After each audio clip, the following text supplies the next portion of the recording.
زمین خاکی اگه منظورت شروع دوران ورزشیم هست، واقعا خب زمین خاکی بوده دیگه. از کوچه‌های اصفهان، شاهین شهر، جایی که سن خیلی کم بزرگ شدم اونجا، چون محیط فوتبال خیلی گرم بود، اکثرا دوره جنگ بود، بعد از جنگ بود و اکثرا بچه‌های جنوب بودن دیگه. ما تو خیابون از صبح تا شب دنبال توپ تا جایی که خواب شدم به عنوان یعنی تیمی که ما داشتیم قهرمان نونهالان شدیم و دعوت شدم به اردوهای تیم‌های استان و ملی. و همون تیم فوتبال؟ بله. چه اسمش یادته؟ ما تیم اصفهان بودیم دیگه. اسمش تیم نوجوانان، تیم نونهالان. آره. از بچهای هم دوره‌ایمون مثلا محرم نوید کیا بود، خب اون دیگه ادامه داد، کاپیتان اصفهان، کاپیتان تیم سپاهان بود و یه مدتی هم خب تیم ملی بود. ولی خب من به خاطر نظرات خانوادگی و اینکه بیشتر درس رو ترجیح میدادم و اینکه یک سال گریه میکردم و خب دیگه نتونستم ادامه بدم و یکی دو سال از ورزش حرفه‌ای فاصله گرفتم، اومدیم اصفهان و اونجا به خاطر انرژی، یعنی هایپر اکتیو بودم دیگه و خیلی شر و شور بودم. بعد مدیر مدرسه پیشنهاد داد که حتما آقای ثقفی، نمیدونم کجاست، هر جا سالم باشه، و پدرمو خواست دیگه، یعنی کلافه شده بودن از دست. نمیخوام تو دیتیلش وارد بشم. ایشون پیشنهاد داد که حتما یه ورزش رزمی باید علی بره و شروع کردم به تکواندو زیر نظر مرحوم استاد علی باقریان. دیگه تکواندو شروع شد و خیلی هم تاثیر داشت تو رسیدن به آرامش و اون هایپر اکتیویتی که داشتم خیلی کنترل کرد. 14 سال خب خاطرهای تلخ و شیرین و 6 سال آخرش هم حرفه‌ای بود که اونم بازم به خاطر مسائل حاشیه‌ای شاید من نتونستم با آمادگی جسمانی زیاد که داشتم،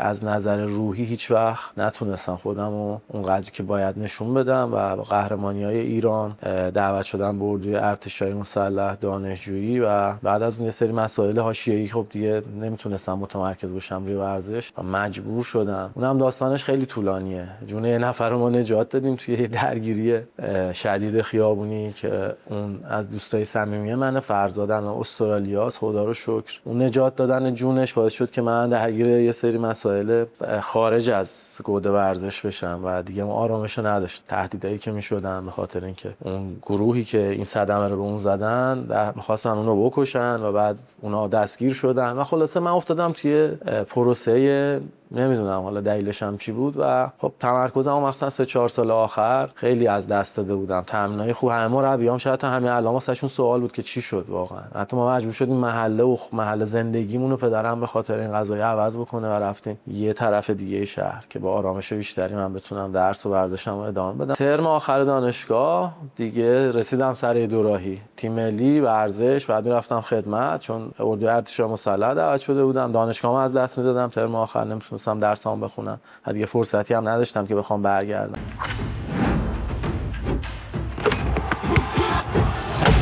و خب تصمیم گرفتم ورزش رو تو اوجش، جایی که واقعا یه دهه تلاش کرده بودم، خیلی سوالم بود. 2 ماه 3 ماه همه مربی‌ها زنگ می‌زدن که برگردم و من یه دفعه رفتم تو سیستم فنی مهندسی و یه مصاحبه‌ای رفتم، استخدام شدم و سربازی من معاف شدم. اصلا اومدم تو مسیر فنی مهندسی، اما ورزش هیچ وقت نذاشت که من رهاش کنم، یا من نمی‌خواستم ولی فکر می‌کنم اون نذاشت. همیشه بود کنار من. از دوره‌ای که حرفه‌ای تر شروع شد، یعنی فکر کنم مثلا 16-17 سالگی، آره. اون 2 سال گپ و اینا، 16-17 سالگی تا ترم آخر دانشگاه مسابقات ملی داشتی، مربیای خاصی رو داشتی. یه ذره از اون دوره، تو اون دوره تقریبا احتمالاً 16-17 تا 23-4 میشه. آره دیگه. سال 2016 میشه تا این چیزی که شما میگی تا 2004 8 سال. این دوره در واقع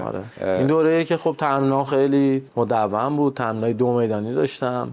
مربی عزیزم حبیبی پرجس اصفهان خیلی بهم کمک میکرد.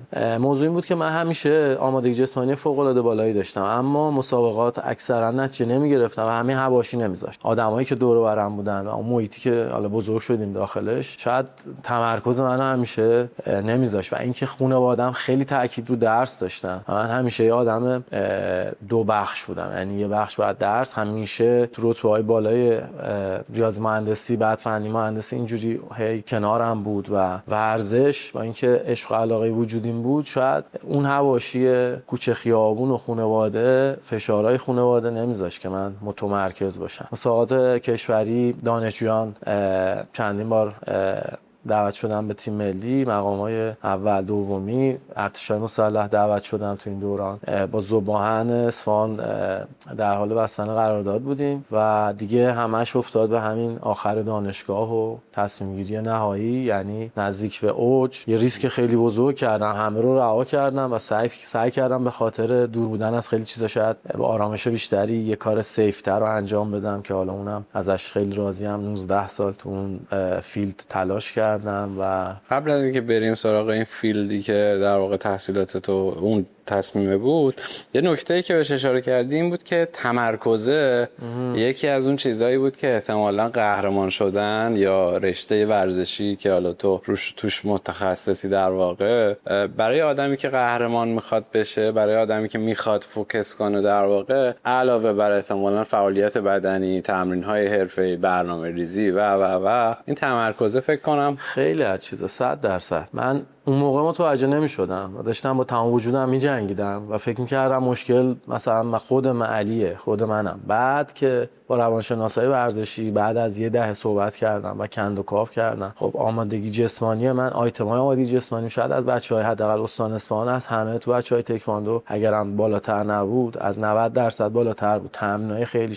سنگین، روزی 3 وعده تمرین، صبح بعد از ظهر، علمی، زیر نظر بهترین مربی‌ها، استاد متین فر، استاد جلالی و استاد باقریان. یعنی تمام مربی‌ها از من انتظار یه شکوفایی و یه سوپر استار شدن. حتی کسایی که با هم تمرین می‌کردیم همیشه این پتانسیل تو من می‌دیدن، ولی میگم این سوال واسه همه بود تا بعد من تونستم کند و کاو بکنم و بفهمم که دلایل نرسیدن به اون نقطه چی بود. چون روز مسابقه من همیشه بدن آماده ولی یه روح درگیر، یعنی من همیشه ذهنم انرژیای اون پتانسیل جنگندگیمو تو کوچه خیابون و پشت سرم جا گذاشته بودم. یعنی این بود که شاید بعضی موقع اون اعتماد به نفس لازمو نداشتم که میتونم واقعا، و اگه تصور و دیدگاه الان داشتم مطمئنم خیلی نتایج بهتری میگرفتم. ولی خب بازم همیشه وقتی برمیگردم مدالامو نگاه میکنم، مقامایی که آوردم،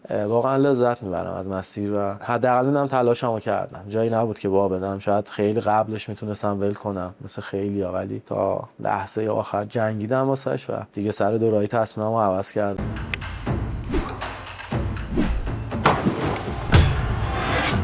با یه شرکت فنی مهندسی آشنا شدم و یه مصاحبه‌ای رفتیم بین چندین نفر و من باشون شروع به کار کردم. سال 2005 یعنی دقیقاً دانشگاهم تموم شد، معافیمو گرفتم و استارت خورد و 19 سال طول کشید. چند سال تو ایران در پروژه‌های مختلف خطوط و در کردستان ایران، سال آخر ایران، و بعد از اونم از 2010 با پروژه‌های عراق صورت اتفاقی آشنا شدیم از طریق یکی از دوستان که ایشون هم مربیای من، آقای مهران انصاری پور، و یک کنسرسیون اقتصادی داشتن. مربیای تکواندو از قهرمانای جهان هستن ایشون توی رشته تکواندو و با من تماس گرفتن و گفتن تو رشته شما زمینه‌های فعالیت هست. ما رفتیم عراق و حدودش فکر کنم 16 سال در کردستان عراق فعال بودم تا قبل از اومدنم به کانادا. توی اون دوره هم ورزش رو ادامه دادی؟ بله، من توی تمام بازه‌ای که ورزش حرفه‌ای رو رها کردم، علی‌رغم میل باطنیم، ورزش بخشی از زندگی بود. یعنی صبح تا بعد از ظهر دفتر کار، پروژه، بعد از ظهر حتی اگه میشد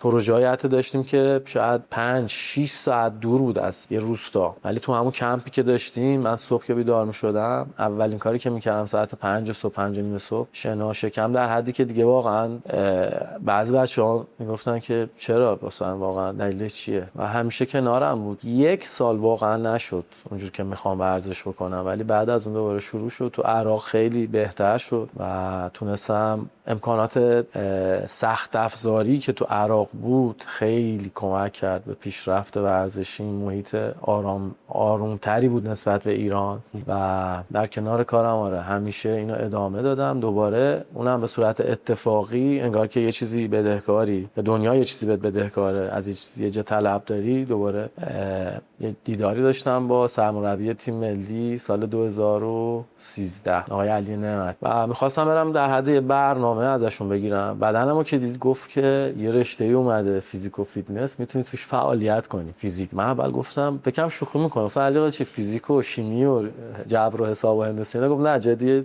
و خب دوباره یه دوره جدید، فصل جدیدی اتفاق افتاد و مسابقات قهرمانی استان، اوورالی استان، قهرمانی کشور، قهرمانی جهان، آرنولد کلاسیک، قهرمانی آرنولد کلاسیک و حالا اونم به خاطر یه سری مسائل، به خاطر حفظ سلامتیم شاید از 2017 برگشتم بیشتر به سمت ورزش‌های استقامتی و آمادگی جسمانی، کراسفیت و تو همون مسیر هستم. و از 2016 خب خیلی بچه‌ها کنارم بودن، سعی کردم اطلاعاتمو به صورت مربی پارت تایم در کنار کار فنی مهندسی که داشتم در اختیارشون بذارم. خدا رو شکر الان 2 تا بچهای خیلی خوبه کراسفیت عراق از شاگردای من هستن، از قهرمانان همیشه نفرات اول تا پنجم عراقن، باشون در تماسم. بچهای کردستان عراقن. امیدوارم هر جا هستن اگر که این ویدیو رو دیدن سالم باشن، باشون در تماس. و در کنار همه اینا هم درس ادامه داشت بهرام جان، یعنی همیشه درس خوندم. فوق لیسانسم تونستم تربیت بدنی بگیرم، پی اچ دی رو نتونستم ادامه بدم به خاطر کارهایی که داشتم. واقعا نمیتونستم حضور داشته باشم سر کلاس‌های داخل ایران و امیدوارم یه جایی دوباره شاید بتونم. اینجا هم که مشغول گرفتن تمام مدارکم هستم. خیلی مدارک کانادایی گرفتم، از حتی مدارک آمریکاییه ولی قابل استفاده است تو آمریکای شمالی و حتی کشورهای اروپایی. مؤسسه آکادمی ملی علوم ورزشی امریکا و الان 1 ساله که دارم به صورت پارت تایم تحصیلاتمو تو این آکادمی ادامه میدم. آرم حکومت کردستان عراق. من دقیقاً تو همین دوره‌ای که تو عراق بودم، چون هر دوتا رو با هم، یعنی یه بخشی از وجودم تو کار بود، بعد اون شخصیت تموم شد یه مربی، یه ورزشکار و بچه‌ها بودم. آره از وزارت ورزش جوانان یه تقدیرنامه گرفتم، از وزیر ورزش جوانان کردستان و از وزارت برق، عیناً با لوگوی ولی 2 تا وزارتخونه مختلف غیر مرتبط. آره اومدم اینجا با یه تصورات دیگه‌ای و خیلی اتفاقی شد. درای بیزینسمون توی عراق بسته شده خاطر مسائلی که تو منطقه پیش اومد، جنگایی که پیش اومد و یه ادوایسی داشتم از یکی از دوستان که اطلاعات داشت راجع به اتفاقاتی که در آینده خواهد افتاد و که بهمون کمک می‌کردن برای گرفتن منابع مالیمون. ولی دیگه گفتن دیگه خیلی داره سخت میشه، قضایا پیش نمیشه و میدونست که من میتونم بیام کانادا و گفت که برو و من اومدم دیگه. یعنی از اون لحظه‌ای که دیگه فهمیدم واقعا نمیتونم بیشتر از این، چون ضعیف 10 سال اونجا تلاش کردم و دیگه یه جلسه ایران داشتم، 2-3 ماه ایران بودم و مسائلمون رو دفتر ایران حلاجی کردیم و همه چیز رو رها کردم. حتی هنوز پیگیر مسائل هستم به عنوان کسی که مدیریت اون بخشو داشت توی عراق، اما ترجیح دادم برای پیشرفت خانواده‌ام و خودم بیام کانادا. خیلی سخت گذشت بهم، یعنی 7-8 ماه اول واقعا چی میگن، کلمه‌ای که پوست انداختم. علیرضای جدیدی که صاحب برند دیاکو هست، ما الان داریم با هم مشارکت میکنیم توی برند و بخشی از زندگی من هست. الان دیاکو آشنا شدیم. علی یه روز به من زنگ زد، این یه ستاره‌ای که تو شب سیاه میدرخشه واسه دیدی از این اتفاقا شاید واسه بعضی چند بار تو زندگی من افتاده. یه علی دیگه هم 10 سال پیش همچین، ببخشید 20 سال پیش تو همون شرایط سخت دوران حرفه‌ای ورزشی بهم کمک کرد. اونجا هم هر جا از علی فتاحی سالم باشه، انسان بسیار بزرگ. علی هم این ستاره اومد یه روز زنگ زد در اوج ناامیدی، یعنی همه چیز ناامید کننده بود ولی من امید داشتم که بازم میشه، بازم میتونم، به خاطر خانواده‌ام، به خاطر آینده‌ام و به خاطر عقبه‌ای که داشتم. زنگ زد گفت آره من دارم یه باشگاه جدید، اون دیاکویی که قبلا داشتم و دارم گسترشش میدم و میخوام کنارم باشی. و منم خیلی دلی اطمینان کردم با توجه شناختی که ازش توی همین دوره‌ای که به صورت جسته گریخته آشنایی داشتیم و شروع کردیم و خیلی هم الان واقعا فکر می‌کنم که تصمیم درستی گرفتم. علی انسان بسیار بزرگیه و خیلی خوشحالم که سابقه‌اش هم که همه میدونن لازم نیست، ولی از قهرمانی‌های رشته‌های مختلف رزمی تا مربیگری تیم ملی، الان هم که تو کانادا واقعا میتونم بگم بهترین مربی رزمی کاناداست الان در حال حاضر تو رشته‌های تخصصی خودش. نادر دوره کاری فنی مهندسی یه کار غیر مرتبط حتی 7-8 ماه درگیر بودم و تصمیم گرفتم اونو کویتش بکنم. پیشنهاد کارهای مرتبط با هم رشته خطوط تخصصی توی بریتیش کلمبیا، حتی امروز یکی از دوستان زنگ زد، آره، آقای شاهین قاضی نور، واسه اونم خارج از تورنتو بود، ولی الان این دورایی که من قرار گرفتم خدا فکر کنم میخواد اون تصمیمو، یعنی خودش واسم سرنوشت داد که همه درا دوباره اون طرف برام بسته شده و فقط در ورزش باز شده. شاید اینم همون طلبیه که دارم از کائنات. شاید، نمیدونم. خدا رو شکر فکر کنم تصمیم درستی گرفتم. تمام تلاشم میکنم که ثابت بکنم که تصمیمم درست بوده. من و علی ارادمون واسه تأسیس همچین جایی، هزینه کردن روح و جسممون و مسائل مالی، کمک کردن. به خاطر همین من با علی همراه شدم، چون چیزی که از من خواست این بود، کمک کردن برای پیشرفت روحی و جسمی کسایی که واقعا نیاز دارن، مخصوصا توی کامیونیتی ایرانی‌ها که اکثرا دارن خیلی سخت تلاش میکنن، مسائل سلامت دورن. یه همچین محیطی شاید اگه 20 سال 25 سال پیش واسه من فراهم بود، یه همچین محیط سیفی و با این دید حرفه‌ای و علمی، آرزوی من بود تو موقع. ولی خب الان میبینم که آرزوی من بوده، ولی الان فراهمش کردیم واسه جوانایی که میخوان پیشرفت بکنن، ورزش قهرمانی، یا کسایی که مشکلات جسمی دارن و حتی سلامت روحیشون شاید مرتبط شده باشه با مسائل جسمیشون و میان و من دارم واقعا لذت میبرم و میبینم که اون چیزی که سالها تو ذهنم بود خداوند کمک کرد و افرادی کنارم قرار گرفتن که بتونم بهش برسم. من بخشی از مجموعه دیاکو هم. ما یه آکادمی مارشال آرتس و فیزیکال فیتنس هستیم و علی خب تخصصش رشته‌های رزمی، موی تای، کیک باکسینگ و MMA. البته ما یه سالن اختصاصی جوجیتسو هم ترتیب دادیم، یه مربی جوجیتسو هم بهمون اضافه شده. یعنی ما یه پکیج مارشال آرتس کامل از سنین پایه تا بزرگسالان، از آماتور تا حرفه‌ای و الان در اختیار داریم و بخشی که من درش درگیر هستم و تایم و انرژیمو بیشتر میذارم مسئله ارتقاء سلامتی و تمرینات تخصصیه، حالا واسه ورزشکارای آماتور و ورزشکارای حرفه‌ای. ورزشکارای آماتور از هر سنی، از هر جنسیتی. ورزشکارای حرفه‌ای بیشتر تمرکز من با توجه که بک‌گراند منم ورزش رزمی هست 14 سال، این بک‌گراند منو سوق میده که بیشتر بتونم از نظر فکری، نه از نظر علمی، با بچهای مارشال آرتس بتونم ارتباط برقرار کنم. ولی من در کردستان بچه‌های ملی پوش هندبال، دو میدانی، کراسفیت و مارشال آرت از کسایی بودن که باشون فعالیت داشتم. حتی یکی از بهترین مارشال آرتس‌های عراق و کردستان که میتونم بگم الان جزو تو دسته وزنی خودش جزو تاپ 10 که الان امریکا هست، نامو و تیمشون.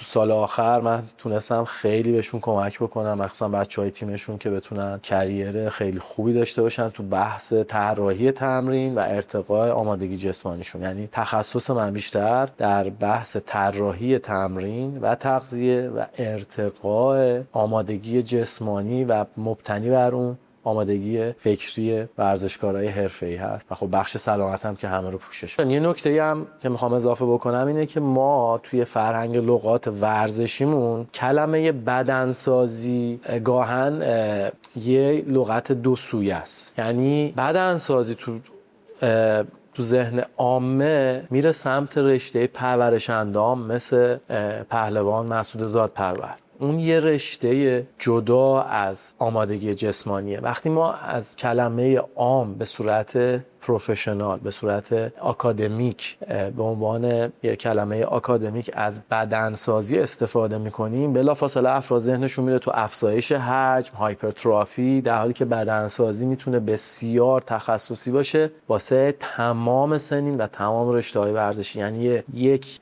خانم سالمندی که مشکل زانو داره و به ما مراجعه میکنه، ما موظفیم به عنوان یک مربی بدنساز بر اساس لایف استایل میخوای سن و جنسیت ایشون یک برنامه بدنسازی واسه ایشون طراحی بکنی. خب اگه به اون خانم بگن که یه مربی بدنسازی وجود داره که اگه شما بهش بری میتونه بری پیشش مراجعه بکنی، میتونه کمکت بکنه، بلافاصله ذهنش میخوام من برم وزنه‌های خیلی سنگین بلند بکنم و اون احجام و اون اشکالو که خب اون قابل احترامه، اون یه ورزش تخصصی جداگونه است، ولی خب من اینو می‌خواستم چون همیشه حتی ما با علی هم تو تیم خودمون وقتی بحث بدنسازی میشه علی میگه که نه من بدنسازی نمیخوام بچه‌ها وزنشون بره بالا و این چیزیه که ما خیلی باید روش با دقت نظر نگاه. پرورش اندام یه رشته ورزشی، بدنسازی میتونه بر اساس نیاز افراد طراحی بشه و لول‌های مختلفی داره و میتونه خیلی مناسب باشه واسه پزشکی که به علت روپا بودن بیش از حد، کار فیزیکی بیش از حد، انحراف ستون فقرات پیدا کرده، دردای مفصلی پیدا کرده، مشکل زانو پیدا کرده، یه فرد که به خاطر کارهای پروژه‌ای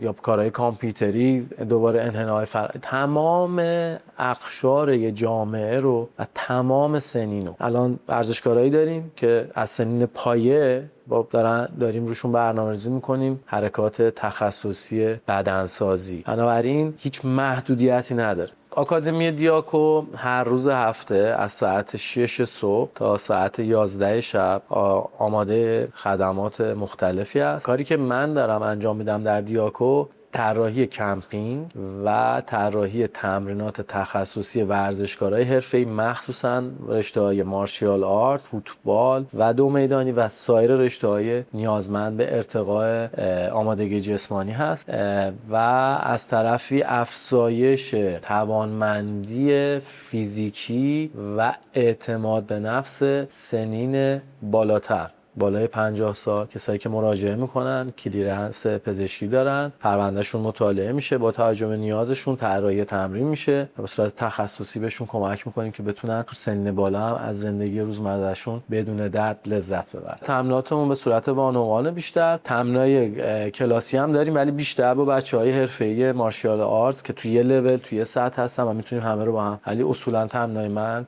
تمرکزش بیشتر تمرینات تک نفر است. روش کار من اینه که من اطلاعات لایف استایل و زندگی یه نفر رو که خب هر نفر انگار که فینگرپرینت دیگه با نفر، یعنی دو تا برادر میتونن به من مراجعه بکنن ولی فینگرپرینتشون جداست. روش کار من اینه کسایی هم که تو این سیستم نیان اصولا نمیتونم من بهشون کمک بکنم و از من فاصله میگیرن. یه اسسمنتی تهیه میشه، اسسمنت بعد یه اسسمنت بسیار کامل، یعنی تمام اطلاعات جامعه یه نفر از نظر پزشکی، لایف استایل، نحوه زندگی روزمره‌اش، تغذیه‌ای که داره، حتی مواد غذایی که علاقه داره و آلرژی‌های غذایی، حتی بعضی جاها ازشون درخواست میشه کاملا مدارک پزشکیشون به ما ارجاع داده بشه، تست ژنتیک بعضا داشته باشن به خاطر شناسایی اون محدودیت‌های ژنتیکی که دارن و بعد از اون کار من خیلی ساده که میگم با توجه به اطلاعات ساده دیگه طراحی تمرین میشه و 100% تو اون بازه زمانی اون تمرین مختص اون شخصه. هر روزش واسم یه تجربه جدیده، هر روزش واسم یه شروع پر انرژیه و تموم شدنش هم با تمام خستگی‌های فیزیکیم یه روح آرومی دارم و هم از اینجا که میرم فقط با شکر سپاسگزاری میرم بیرون. این واسه هم خیلی ارزشمنده.